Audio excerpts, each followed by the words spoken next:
E aí pessoal, boa noite, tudo bem?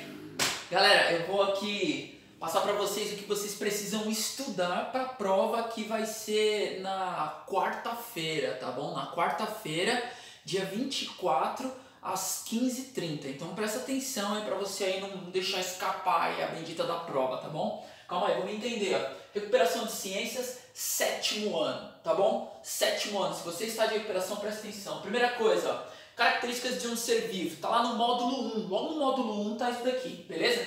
Então a gente não sabe assim, especificar o que é vida, sabe? Cientificamente falando, a gente ainda tem dificuldade de explicar o que é a vida em si. Mas quais as características que um ser ele tem que ter para ele ser considerado um ser vivo? São essas características aqui, ó. Primeiro, ele tem que ser formado por célula, seja lá um ser unicelular, seja lá um ser multicelular, seja lá formado por uma única célula, seja formado por várias células, certo? Ele precisa nascer, passar pelo milagre do nascimento. Outra coisa, movimentar-se, é extremamente necessário que ele se movimente. Aí você pode olhar e falar, nossa, mas a planta, ela não é considerada, ela é considerada um ser vivo, mas ela não se movimenta sim. A planta ela sempre acompanha, ó, o movimento do sol. Então ela se movimenta de uma forma bem lenta, mas ela se movimenta, tá bom? Outra coisa, reagir a estímulos. Por exemplo, o peixe baiacu, quando ele é estimulado, ele incha assim, porque ele está respondendo a um estímulo. É como se fosse uma resposta de defesa.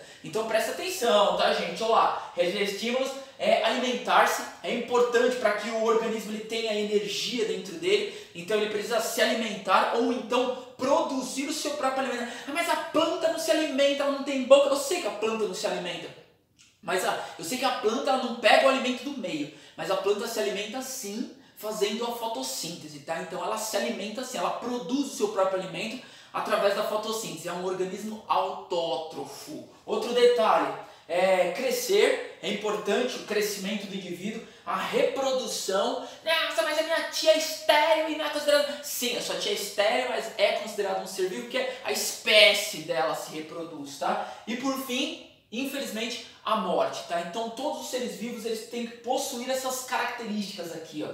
Tudo bem? Outra coisa, o surgimento da vida, tá? A gente não sabe especificar o que é vida, a gente sabe quais as características que um ser vivo tem que ter para ser considerado um ser vivo, mas de onde surgiu a vida?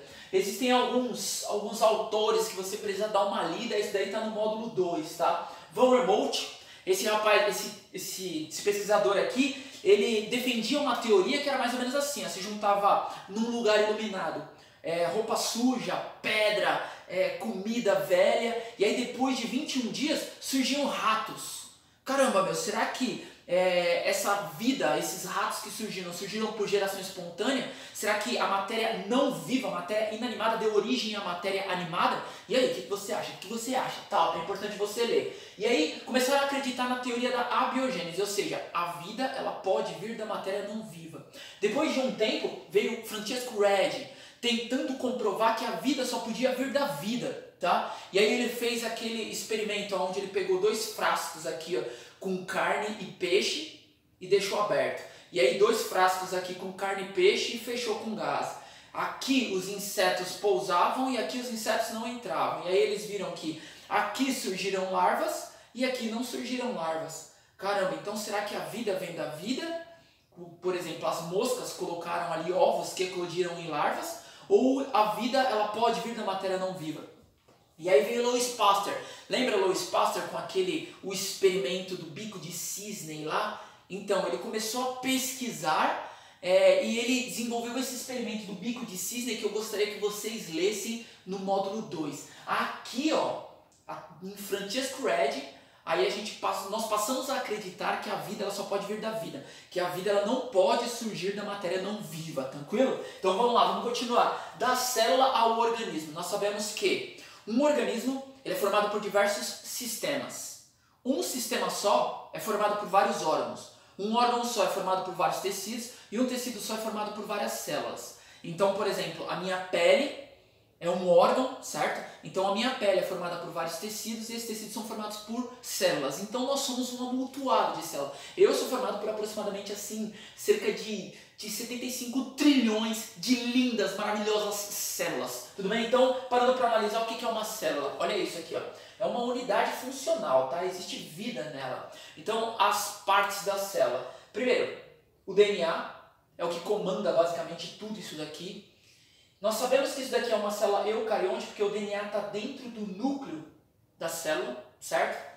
Aqui encostado no núcleo tem o retículo endoplasmático. Olha lá, retículo endoplasmático. É uma rede que existe dentro do plasma. Então essa rede que existe dentro do plasma aqui, ó, ela transporta as proteínas que são produzidas por esses pontos aqui, ó, conhecidos como ribossomos. Então os ribossomos produzem proteínas e essa rede aqui, ó, transporta essa proteína. Outro detalhe, a mitocôndria, olha a mitocôndria aqui, ó. A mitocôndria serve para gerar energia para que toda essa parafernália, para que tudo isso aqui, ó, funcione da forma correta. Então a mitocôndria faz a respiração celular e faz com que tudo isso daqui funcione. Outro detalhe, o complexo de Golgi, ó, o retículo transporta a proteína que é produzida pelo ribossomo. E aí o complexo de Golgi ele armazena essa proteína em vesículas, conhecidas como lisossomos, tá? Então o complexo de Golgi, ó, armazena essas proteínas em vesículas. E os lisossomos, essas vesículas, servem para quê? Esses lisossomos servem para digerir, destruir os organismos que estejam dentro da célula. Uma digestão intracelular. Tem também a membrana celular, ó. Membrana celular seleciona o que entra e o que sai da célula. É ela que, entrou muita coisa, saiu muita coisa. É ela que seleciona e que comanda tudo isso daí. E duas coisas extremamente importantes, parede celular. Parede celular nós encontramos nas bactérias, encontramos também na célula vegetal. É uma parede que dá resistência e protege a célula vegetal e protege a célula da bactéria também. E isso daqui, ó, cloroplasto. Isso daqui é uma célula heterotrófica, ou seja, é uma célula que captura o alimento do meio e gera energia a partir desse alimento do meio. E as células que possuem cloroplastos. Essas células que possuem cloroplastos são células, por exemplo, células vegetais. Essas células que possuem essa estrutura, o cloroplasto, são células que produzem o seu próprio alimento. Então são células autotróficas, ou seja, produzem o seu próprio alimento. Beleza, galera? Vocês entenderam tudo? Tá perfeito? Se caso vocês tiverem alguma dificuldade, vocês podem aí me perguntar na aula, tá? E se tiverem mais alguma dúvida, sei lá, podem me mandar um recado ali na agenda ou algum outro meio de comunicação. Tranquilo? Deus abençoe aí, galera. Uma ótima prova de recuperação para todos vocês.